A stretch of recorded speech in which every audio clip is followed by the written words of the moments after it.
Du kan spise sundt i en periode, men hvis dine tanker og følelser trækker i en anden retning, så falder du hurtigt tilbage. I dag så taler vi om det, der foregår inden i dig, og hvorfor det er nøglen til varigt vægttab og øget fertilitet. For det handler ikke kun om mad og motion. Det handler om de historier, du fortæller dig selv, og hvordan de enten bremser dig eller hjælper dig fremad. Hvis du nogensinde har følt dig fanget i gamle mønstre, selv når du gør det rigtige, så er det her, du finder forklaringen. Hej og velkommen til tredje video i serien om Flyv-modellen. Jeg hedder Pia, og jeg er fertilitets- og vægttabsmentor. Jeg hjælper kvinder, der drømmer om at blive gravide, enten naturligt eller med fertilitetsbehandling, og jeg hjælper dem med at tabe sig gennem varige livsstilsændringer. Ikke med forbud og regler, men med kærlig struktur og en metode, der tager højde for både din hverdag og dine følelser og dine vaner. I den første video kiggede vi på det overordnede billede. Hvorfor at vaner alene ikke virker, og hvordan Flyv-modellen kan hjælpe dig med at skabe varig forandring. I den anden video, der dykkede vi ned i F for fundamentet. Vi talte om, hvorfor at det hele starter med en indre beslutning og et stærkt hvorfor. Om at have struktur og selvindsigt og støtte, og hvordan at det skaber tryghed og en konkret ramme for din vægttabsrejse, når du har de ting. I dag skal vi tale om L for livssyn. Det handler om dine tanker og dine følelser, og den måde, du forstår dig selv og dine handlinger på. Det er her, vi finder nøglen til at bryde følelsesmæssig spisning og selvkritik, og skabe nye fortællinger, der støtter dig. Men hvad er livssyn, og hvorfor styrer det mere, end du tror? Livssyn, det er din måde at forstå dig selv og verden på. Det er de historier, du fortæller dig selv om, hvem du er, hvad du kan, og hvad du plejer at gøre. Tanker som, jeg har aldrig kunnet holde en kur. Jeg skal bare tage mig sammen. Jeg har ikke en af dem, der lykkes. De tanker føles måske sande, men det er i virkeligheden bare gentagelser. Gamle mønstre, du har hørt eller tænkt så mange gange, at de er blevet en del af dit verdensbillede. Tænk på dit livssyn som de briller, du ser verden igennem. Hvis glasset er gult, ser alt gult ud. Hvis det er blåt, så er hele verden blå. Hvis du længes efter at blive gravid, så ser du gravide maver og barnevogne overalt. Og hvis du ser dig selv som en, der altid fejler, så ser du selv små tilbageskridt, som beviser på, at du ikke er god nok. Dine tanker påvirker dine følelser. Dine følelser påvirker dine handlinger, og dine handlinger skaber dine resultater. Det er noget, jeg har sagt mange gange før, og jeg kommer til at sige det mange gange igen, fordi det er den dybe sandhed, og det er faktisk at være bevidst om det, der hjælper dig med at knække kurven til varigt vægttab. Men det gør også, at det ikke er nok at ændre det ydre. Du er nødt til at arbejde med det indre også. Følelsesmæssig spisning, det handler ikke om sult. Det handler om at regulere følelser med mad.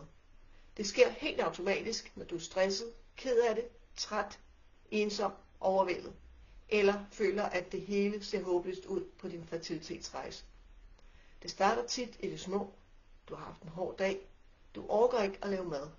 Du tager noget nemt, noget sødt, og lige i øjeblikket, så giver det dig ro. Du føler dig trøstet. Men bagefter, så kommer skammen, skuffelsen over dig selv, selvkritikken. Så er jeg også bare svag. Jeg ødelægger det også hver gang. Det nytter jo ikke noget. Og hvad sker der så? Du spiser mere.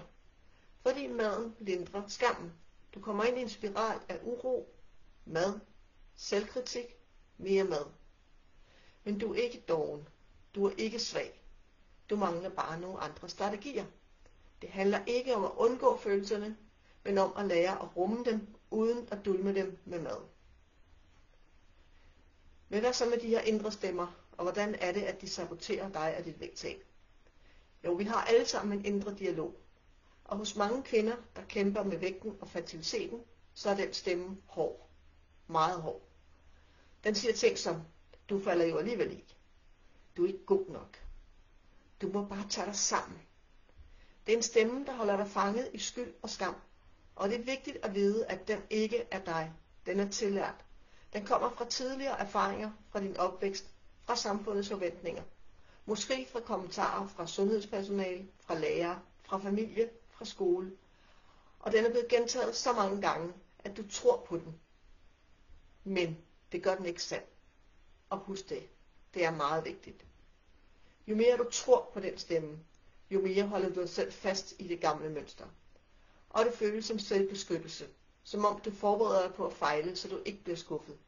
Men i virkeligheden så bremser det dig, for så giver du heller ikke dig selv fuldt og helt. Du kan lære at tale til dig selv på en anden måde. Ikke ved at ignorere følelsen, men ved at møde dig selv med venlighed og kærlighed, nysgerrighed og en mild indre stemme. Forestil dig, at din bedste veninde ringer og siger, jeg har haft en dårlig dag, jeg har spist slik, jeg kan heller ikke finde ud af det.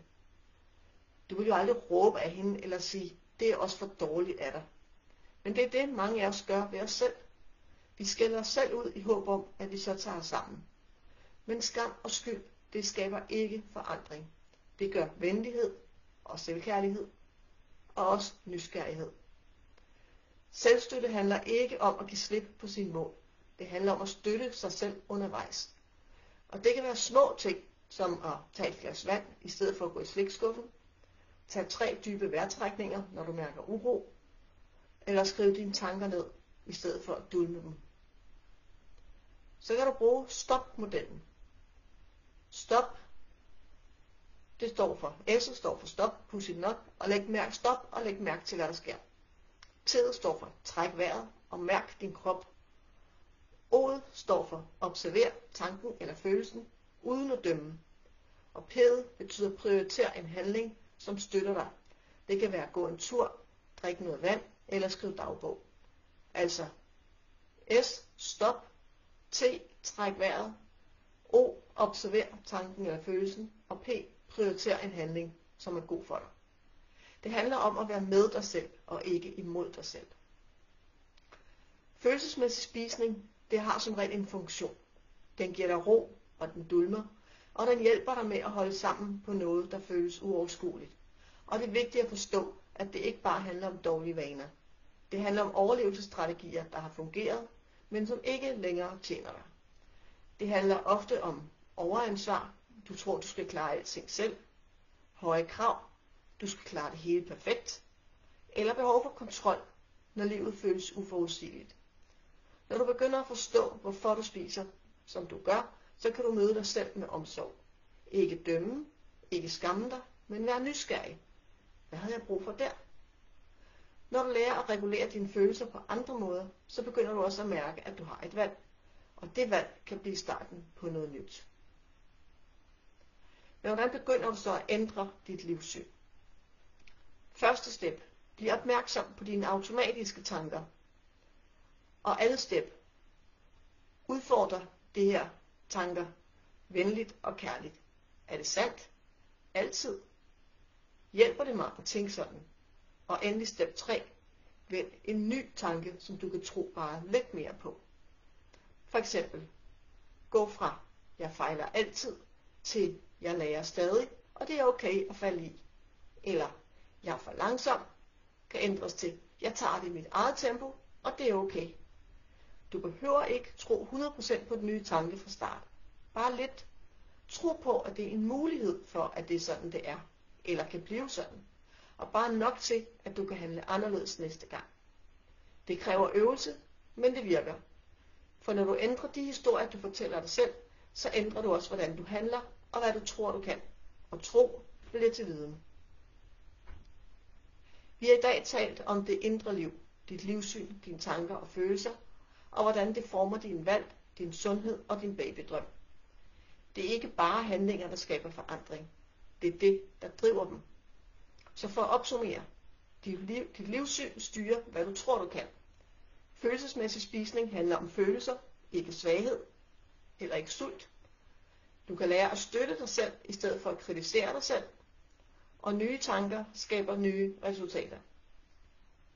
Skriv gerne en kommentar. Kan du genkende nogle af de her saboterende tanker? Og hvilken vil du begynde at udfordre? I næste video, der går vi videre, push it not, vedet i flyv, og hvordan du holder fast, skaber momentum og rejser dig, når du falder i. Tak fordi du så med. Vi ses i næste video.